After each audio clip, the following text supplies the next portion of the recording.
প্রিয় শিক্ষার্থীবৃন্দ, যদি তোমাদের নির্দিষ্ট কোনো টপিকের ওপর বাড়তি অ্যাসাইনমেন্ট চাও অথবা কোনো প্রশ্নের উত্তর দ্রুত পেতে চাও, তাহলে আমাদের ফেসবুক গ্রুপে এখনই যুক্ত হয়ে যাও। সেখানে তোমরা প্রশ্ন করতে পারবে এবং সবার সাহায্যে দ্রুত উত্তরও পেয়ে যাবে। আমাদের ফেসবুক পেজে লাইক দিতে ভুলে যেও না যেন। সেখানেও নানা ধরনের আপডেট ও নতুন শিক্ষামূলক পোস্ট থাকবে তোমাদের জন্য। নিচের ডেসক্রিপশন বক্সে ফেসবুক গ্রুপ এবং পেজের লিংক দেওয়া আছে। তাহলে দেরি কেন, এখনই ক্লিক করে আমাদের কমিউনিটিতে যুক্ত হয়ে যাও। আসসালামু আলাইকুম সুপ্রিয় শিক্ষার্থীবৃন্দ, জাইদস লার্নিং হাবের পক্ষ থেকে তোমাদের সবাইকে স্বাগতম। ষষ্ঠ শ্রেণীর স্বাস্থ্য ও সুরক্ষা বিষয়ের অনুসন্ধানমূলক কাজের আজকে আমরা 1 নম্বর পর্বটি নিয়ে আলোচনা করব। এটি মূলত তোমাদের বইয়ের 66 নম্বর পৃষ্ঠা থেকে সংগ্রহীত।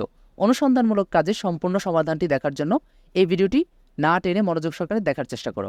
তাহলে আমাদের প্রশ্নে বলা রয়েছে অনুসন্ধানমূলক কাজে আমার প্রিয় বন্ধু বানানোর পরিকল্পনাগুলো কি কি।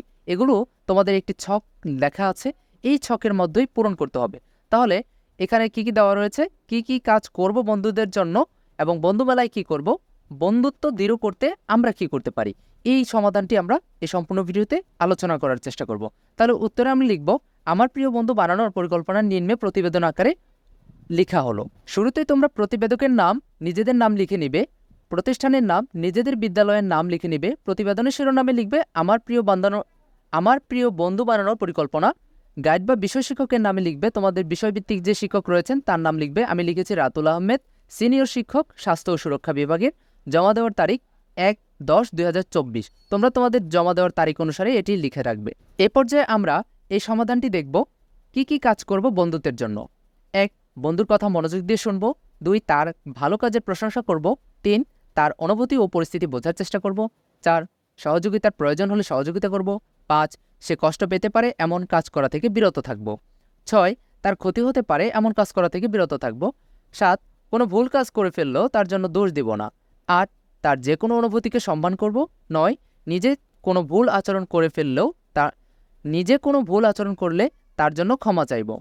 এবার বন্ধুমেলায় আমরা কি করব। 1. বন্ধুমেলায় বন্ধুদেরকে আমন্ত্রণ করব। 2. নতুন বন্ধুদেরকে পরিচয় করিয়ে দিব। 3. বন্ধুমেলায় সবাই মিলে খেলাধুলা করব। 4. বন্ধুমেলায় সবাই মিলে আনন্দ ফুর্তি করব। 5. বন্ধুমেলায় সবাই মিলে গল্প করব। 6. বন্ধুমেলায় সবাই মিলে আড্ডা দেব। 7. বন্ধুমেলায় সবাই মিলে সৃজনশীল কিছু পরিকল্পনা করব। 8. বন্ধুমেলায় সবাই মিলে নিজেদের অভিজ্ঞতা বিনিময় করব। 9. বন্ধুমেলায় সবাই মিলে নাস্তা করব। 10. বন্ধুমেলায় সবাই মিলে নতুন বন্ধুদেরকে উপহার দিব। 11.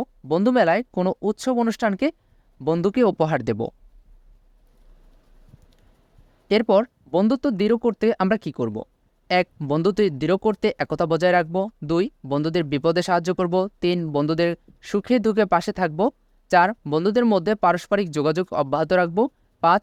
কাউকে হেয় করে কথা বলবো না। 6. বন্ধুরা কেউ লজ্জা পায় এমন কোনো কথা বলবো না। 7. বন্ধুরা কেউ কষ্ট পায় এমন কোনো কাজ করব না। 8. বন্ধুদের মধ্যে কেউ ভুল করলে তাকে ক্ষমা করব। 9.